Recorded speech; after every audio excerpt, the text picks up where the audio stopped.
Good day sa inyong lahat. Kumusta na po kayo? Ayan, andito tayo sa farm. Bumisita tayo. Ayan. Andito tayo sa farm natin na kung saan tatlo yung housing natin dito. Si Building 1, Building 2, yung nakikita nyo. Tsaka itong pag ano ko ng camera, yung direction papunta kay Building 3. Ayan. So dito sa farm natin, dalawang batch ng RTL yung andi rito. Yung batch ng pang December 27 na kung saan mag-uumpisa tayong mag-harvest ng December 17. Marami-rami to. 19,000 kasi to. 19,000 heads. And then yung Building 2 pang January 24 naman. Ayan. Yung pang February 10 natin andun sa kabilang farm natin. Ganon din yung pang March 4 natin andun sa bagong building natin. Ayan. Tapos yung farm natin dun sa isa, ongoing yung harvest, yun yung November 20 na batch. So mamayang gabi matatapos yung delivery. Ayan. Tapos nakaschedule na rin yung loading niya ng December. Kaya magiging ano yan, mga pang April na siya available yung RTL. Ayan. So sa ngayon ay andito tayo. Katatapos nating mananghalian. Tayo ay nagluto ng pinakbet, pakbet Ilocano. Kasi nga ang nilagay nating pampalasa ay yung bagoong na isda, hindi yung bagoong na alamang. Ayan. So ngayong araw ang i-discuss natin ay tungkol sa price update, na kung saan ay kamakailan tinuruan ko kayo ng technique kung sakaling naistakan kayo ng ilang araw na itlog, ilang araw nyong produce, tapos medyo tumumal yung bentahan. So tinuruan ko kayo kung paano siya i-dispose. Ayan. So ginawa natin yan. Ginawa natin yung presyo ng small ay 180. Pero yung wholesale price talaga, yung running price sa wholesale 190 nung mga time na yon. Pero ang ginawa natin siyang 180. Yung medium natin plus 10, 190, ganyan, 200, 210, 220, 230. Ayan. Pero after 2 weeks, naubos yung pondo na itlog sa mga bodega ng mga farm natin. Kaya nagpatuloy yung demand, kinukulang ulit tayo sa itlog. Kaya lately tumaas na naman yung presyo ng itlog. Ayan. Pero ako, ang ginawa ko, nag plus 10 lang ako. Plus 10 ako sa small. So yung 180 ginawa ko ng 190. So 190, 200 si medium, 215 naman si large, 230 si XL, tsaka 240 si jumbo. So ganun po yung presyohan. Kasi sa farm bihira pa yung large sizes. More on ano tayo small sizes. Yan.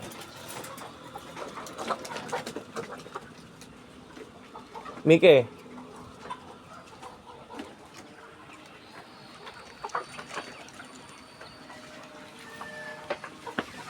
Ayan, akyat tayo. Pakita ko sa inyo yung December 27 natin na RTL. Ayan.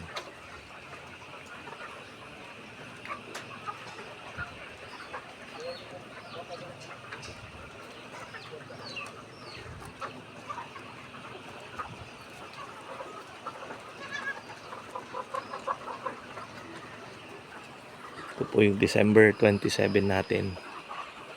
Ayan, so ganun po yung presyo. Pataas na naman yung presyo ng itlog. So ang gawin ninyo, pakiramdaman ninyo kung talagang nauubos, mataas yung demand, pwede kayong magtaas ng presyo. Yan, tapos i-monitor nyo rin yung presyo sa palengke. Pero syempre, sa palengke, bumaba man yung wholesale price natin sa farm, dyan sa palengke, di naman nila binababa yung presyo ng itlog. Diba? Ayan. So, yun yung ano natin dyan. Technique. Pakiramdaman natin yung presyo ng itlog sa palengke. Ng ano, tsaka yung galawan din. Yan. Sa ngayon, ang mabentang size ay large sizes. Yung small, matumal. Iba-iba kasi. Pabago-bago. Pabago-bago yung gusto ng consumer. Minsan, matumal yung malalaking size. Ngayon naman, matumal yung small sizes. Yan. Ang kagandahan, kapag ang manok natin ay may edad na, let's say 1 year na silang nangingitlog, konti na yung mga small sizes natin. So ang nilalabas niya na mga more on large XL, jumbo. So nagiging ang pinakamaliit na lang medium, tapos kadalasan large na at saka XL, tapos padami na rin yung jumbo.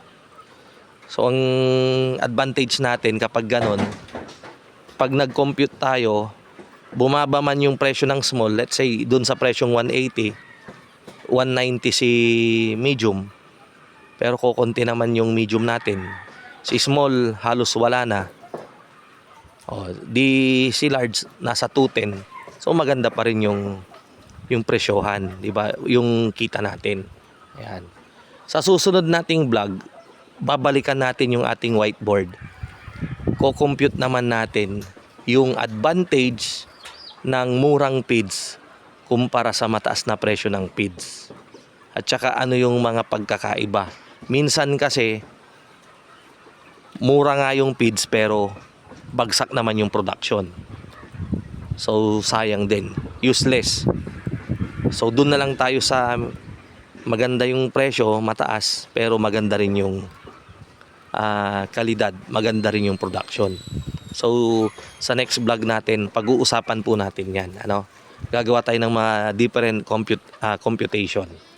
Ayan. Ayan. So yun po yung building 1, andito tayo sa building 3. Ito naman yung building 2. Andyan yung mga pinabook ng mga pang January 24. Ayan. Ayan. Sa baba, andyan yung mga kambing natin. Ayan. So ayun. Ito yung puno ng natin, suha. Ayan. Nandun tayo kanina sa upuan. Ayun. Yun ang kagandahan dito sa farm natin, hindi siya mabaho, hindi rin siya malangaw. Dahil dyan sa paglabas ng gate, may mga kabahayan na. Ayan. Kabahayan na po yan. Ayan. Ito yung kagandahan sa negosyo nating paitloging manok. Unlike kay broiler or yung 45 days na tinatawag natin na medyo malangaw at medyo maamoy. Ayan. So andyan na rin yung mga vlog natin na na-discuss na rin natin dati. Ayan. Ayan. So kita-kita muli tayo sa mga susunod nating vlog. Ayan. Maraming salamat po sa inyong panonood. Mabuhay po tayong lahat at God bless.